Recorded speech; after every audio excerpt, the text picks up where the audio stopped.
This flight is fully narrated, and your flight can be too. Because I've started a new service where I can narrate your flight in real time via text using your aircraft's Wi-Fi. If you're on board a flight and are seeking more depth or knowledge about your specific flight, this service is for you.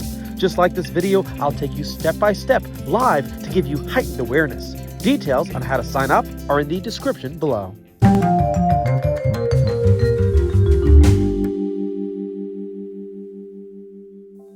Greetings from the world's busiest airport, Atlanta.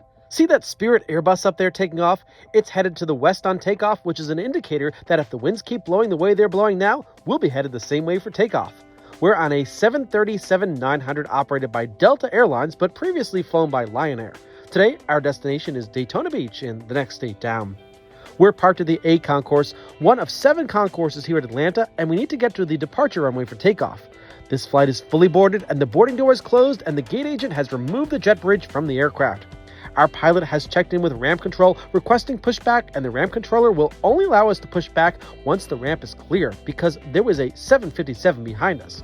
But even when the ramp controller tells us we can push back, we don't push back immediately because the pilot needs to inform the ramp crew on the ground that we can push back, and then the tug driver can push us back. Typically, 3 people are needed on the ground to accomplish this: the tug driver and 2 wing walkers. We're moving back now because the Boeing 757 that the ramp controller was waiting for has now passed behind our airplane, and we can begin to see that airplane moving away from our pushback position and now blocking any other aircraft that might need to push back now. We also can see the wing walker, who is looking around to make sure that those vehicles on the ramp don't get in our way. The driver of one of those vehicles sees us and goes around our aircraft to our front rather than illegally pass behind us, and looking in the distance, we can see another plane taking off to the west. We're being pushed to a position where we will stop and the tug will be removed. Now, you'll notice that the tug is pushing us back so our tail is facing those takeoffs.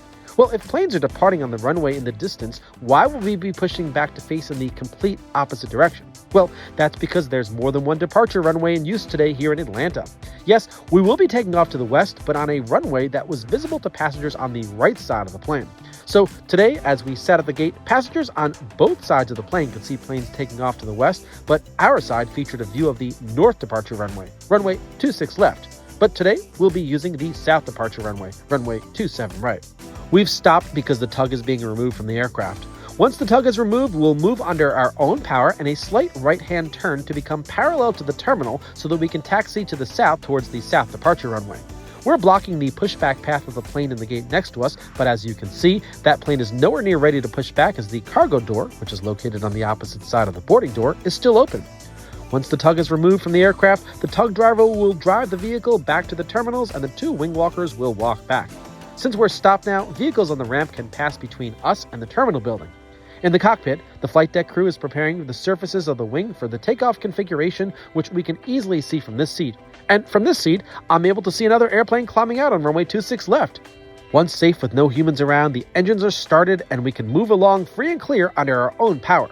The flight deck crew, of course, needs to assess the situation outside before we can start moving. Even though we may be ready to move, we're on a very busy airport ramp, and we should not request clearance to taxi to the runway until we're certain that there are no obstructions around us at all. Our gate is actually very close to the taxiway system, so we'll be on our way out of the ramp area very quickly. We need to proceed to the end of the ramp, which is the area between concourses, and then, once we get to the end, we'll reach out to ground control to let them know that we're ready for taxi. We're starting to move under our own power now.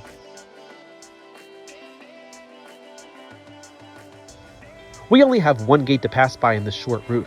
We're moving to a position on the ground called 1 South, which means we're on the south side of ramp number 1.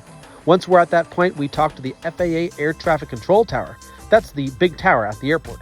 Specifically, we'll reach out to the ground controller for this part of the airport, who will tell us which taxiways to take to get to our departure runway.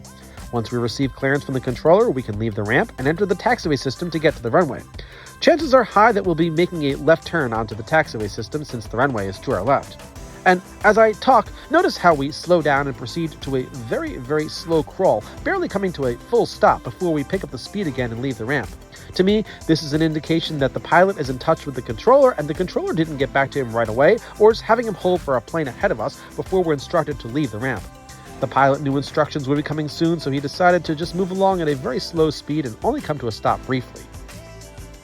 We're now picking up speed, which means that we have been cleared by the ground controller, a U.S. government employee, onto the taxiway system.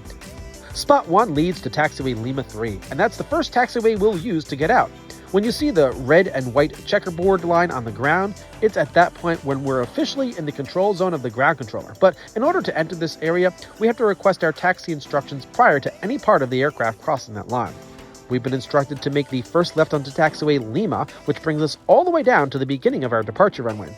The turn brings us around the A concourse.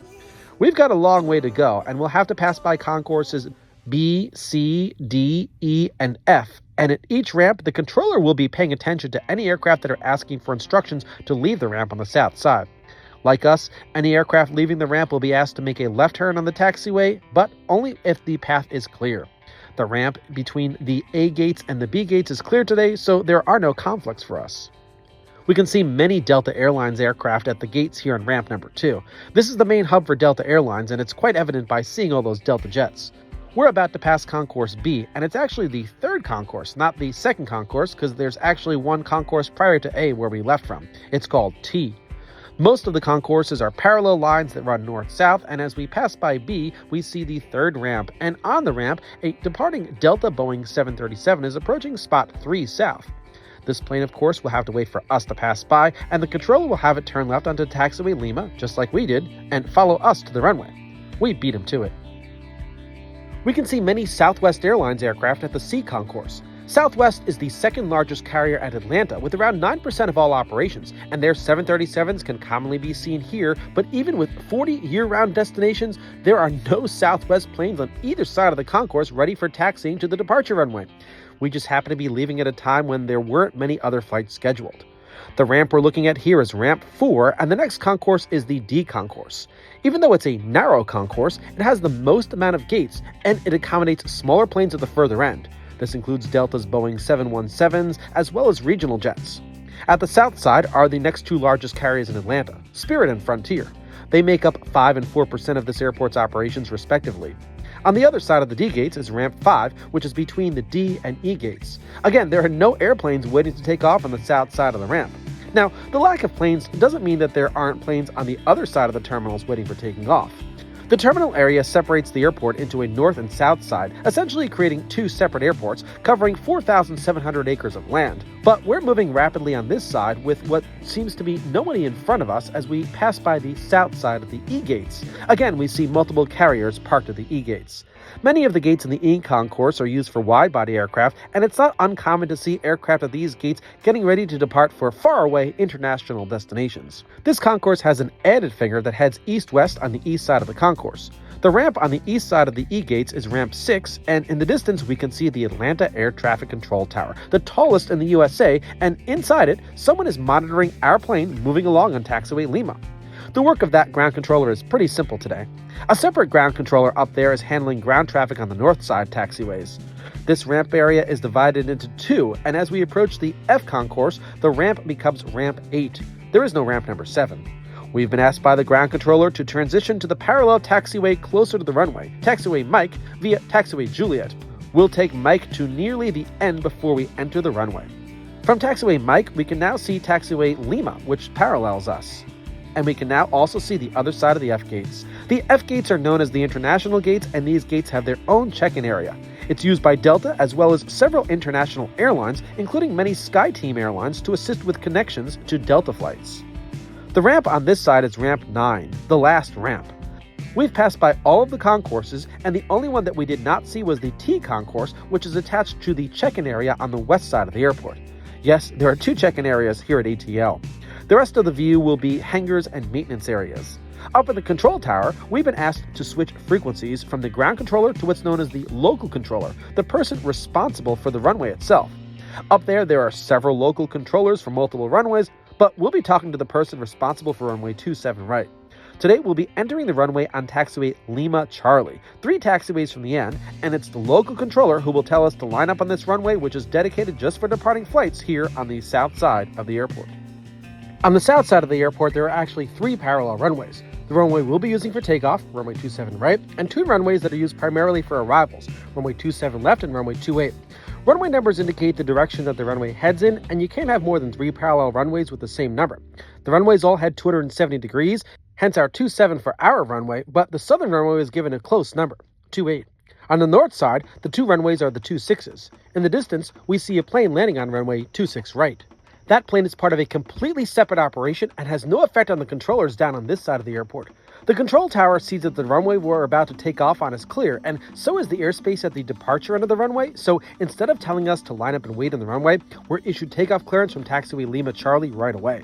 Since we left the ramp, we have not come to a stop, and the great news is that we won't be stopping until after we touch down in Daytona Beach. What an expeditious operation this has been. If you look carefully, to the right of the winglet, you can see a plane on final approach to our sister runway, runway 27 left. This airplane, although part of our runway complex, still doesn't interfere with us as runway 27 left is being used exclusively for arriving flights, as is runway 26 right on the north side. Runway 27 left is parallel to our runway, however, you'll notice that once we're on the runway, we aren't able to see runway 27 left. That's because runway 27 left starts a few thousand feet down, and we're only able to see trees for the first part of our takeoff roll.